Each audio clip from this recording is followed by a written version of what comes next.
नमस्कार दोस्तों, मेरा नाम है राजीव और आप सभी का स्वागत है हमारे YouTube चैनल डिजिटल एडवाइजर में। दोस्तों, आज की इस वीडियो में हम 6 जुलाई 2021 के कुछ इम्पोर्टेंट करंट अफेयर्स के बारे में देखेंगे जिससे आपकी नॉलेज इंप्रूव हो सके। तो चलिए दोस्तों, बिना किसी देर के आज की इस वीडियो हम शुरू करते हैं।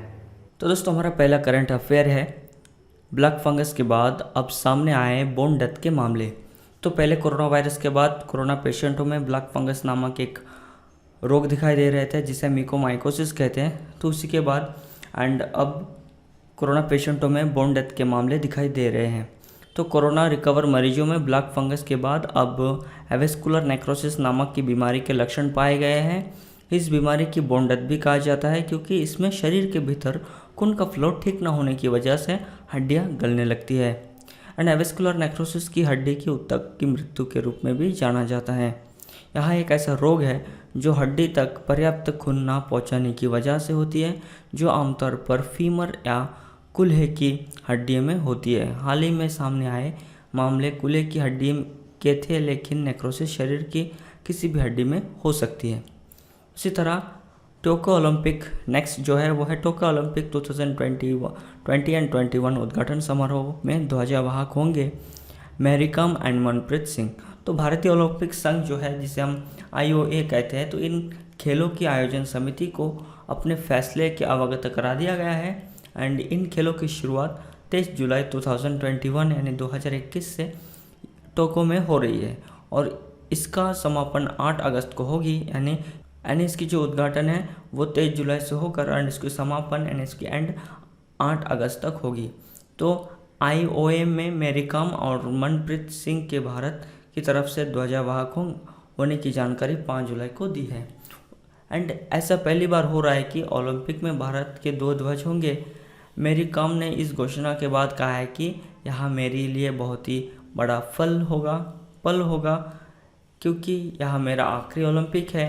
मेरे लिए यह एक भावनात्मक पल हो सकता है। टोक्यो ओलंपिक की शुरू होने में अब लगभग 1 महीने का समय रह गया है।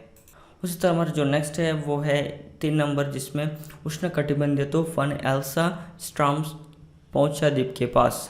क्यूबा में सुरक्षित स्थानों पर भेजे 1,80,000 लोग। तो क्यूबा सरकार ने आश्रय स्थल शरणार्थी शिविरों को खोल दिया है। इस तूफान से पहले गन्ना और कोको की फसल की तूफान से बचाव के लिए सरकार ने प्रयास जारी की है। यह तूफान 4 जुलाई की रात में क्यूबा के दक्षिणी तट के सामने अपतटीय क्षेत्र में चल रहा था।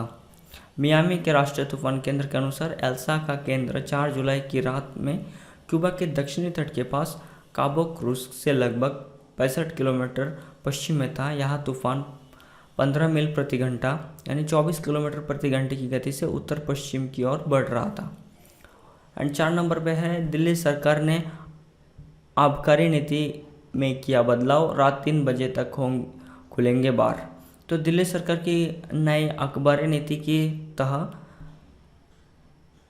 शराब की दुकानें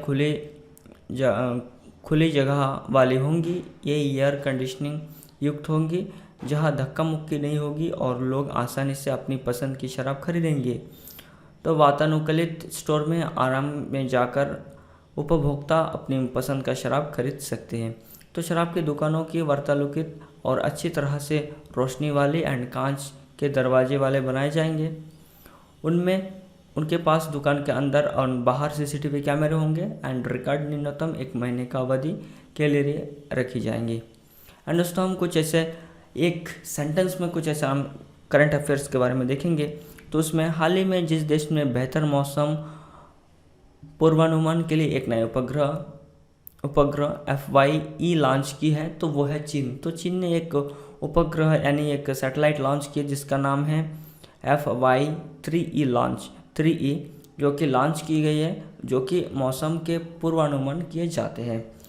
नेक्स्ट है श्रीलंकाई क्रिकेट बोर्ड्स ने बल्लेबाज भानुका राजपक्षे पर खिलाड़ियों के अनुबंध के उल्लंघन को लेकर जितने डॉलर का अनुमान लगाया है तो वो है $5,000। तो हाल ही में इंग्लैंड के जिस तेज गेंदबाज के फर्स्ट क्लास क्रिकेट में 1,000 विकेट पूरे कर लिए है तो वो है जेम्स एंडरसन। एंड भारतीय रिजर्व बैंक यानी आरबीआई ने बैंकों के साइबर सुरक्षा रचना से जुड़े निर्देशकों के कुछ प्रावधानों का पालन नहीं करने को लेकर हाल ही में पंजाब एंड सिंध बैंक पर जितने लाख रुपए का जुर्माना लगवाया है वो है 25 लाख रुपए। हाल ही में अमेरिका अंतरिक्ष एजेंसी नासा ने अपने near earth object wide field infrared survey explore, जिसे हम NEO वाइज टेलीस्कोप के कार्यकाल में जितने वर्ष का विस्तार किया है वो है 2 वर्ष। हाल ही में अमेरिकी सैनिकों ने 20 वर्षों के लंबे युद्ध के बाद जिस देश से सबसे बड़े एयरबेस को खाली करके अपने सैन्य अभियानों को प्रभावी ढंग से समाप्त कर दिया है वो है अफगानिस्तान। तो हाल ही में आंध्र प्रदेश और जिस राज्यों के सीमावर्ती जिलों में बढ़ते तनाव के चले विभिन्न जल विद्युत परियोजना यानी हाइड्रल पावर प्रोजेक्ट पर पुलिस बलों की तैनात किया है वो है तेलंगाना। एंड 23 जुलाई को होने वाले टोक्यो ओलंपिक के उद्घाटन समारोह में भारतीय दल ध्वजावाहक के रूप में जिसने चुना गया है वो है MC मैरीकॉम एंड मनप्रीत सिंह। तो दोस्तों उम्मीद करता हूँ कि आज के इस वीडियो आपको पसंद आया होगा। वीडियो पसंद आए तो लाइक करें, चैनल पर नए हैं तो प्लीज़ चैनल को सब्सक्राइब करें। लौटेंगे एक नए वीडियो के साथ। Thanks for watching.